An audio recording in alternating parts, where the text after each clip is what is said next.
Le redressement sera long, difficile et coûteux et qu'il n'y aura que des efforts à fournir. L'intérêt national, c'est que le plus grand nombre de Français puissent reprendre l'activité. Vous avez fait vôtre la doctrine d'Emmanuel Macron, sauver l'économie quoi qu'il en coûte. Je crois que le vrai sujet de cette fin de crise, ça va être le chômage de masse et la pauvreté qui vont toucher toutes les régions de France. Alors que le monde est toujours massivement affecté par le Covid-19, les prémices économiques de la crise qui en découle commencent tout juste à se faire ressentir. Face aux pertes à venir, le gouvernement n'a eu qu'un mot à la bouche, relancer l'économie à tout prix en déconfinant au plus vite, et ce, au mépris de la santé des millions de travailleuses et travailleurs en première ligne. Alors que les prémices de la crise économique commencent à se faire sentir, les entreprises des secteurs de l'aéronautique comme Airbus ou Boeing annoncent des plans de licenciement en cascade. Plus récemment, dans l'automobile, c'est Renault qui a annoncé la réorganisation de ses activités en France, qui concernerait au moins 4 sites, dont celui emblématique de Flins. Et tout cela alors même que le gouvernement s'est précipité au chevet de ces usines qui se disent en péril en leur offrant des aides. 7 milliards pour Air France, 5 milliards pour Renault sous la forme de garanties de crédit et autres subventions indirectes.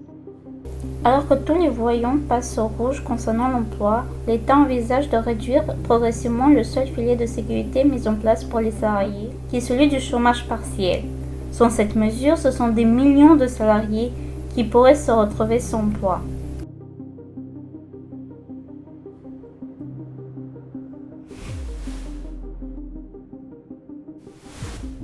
Sur le temps de travail, plusieurs personnalités de droite notamment réclament que l'on sorte, je cite, du carcan des 35 heures.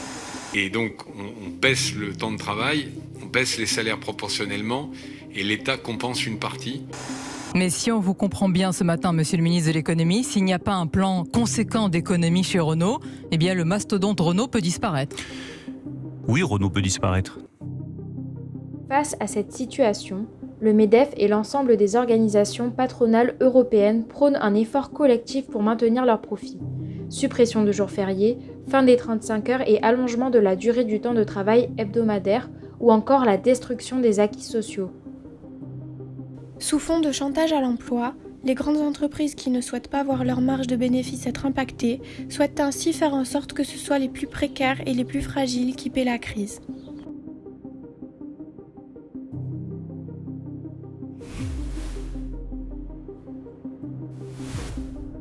Au-delà de mesures immédiates visant à contrer l'austérité que nous promet le patronat, qui sont évidemment de lutter pour empêcher et faire interdire les licenciements, mais aussi d'exiger le partage du temps de travail entre toutes et toutes, sans baisse de salaire ni hausse des cadences, nous mettons également en avant des mesures afin que ce ne soient pas les travailleurs et les plus précaires qui payent la crise économique imminente.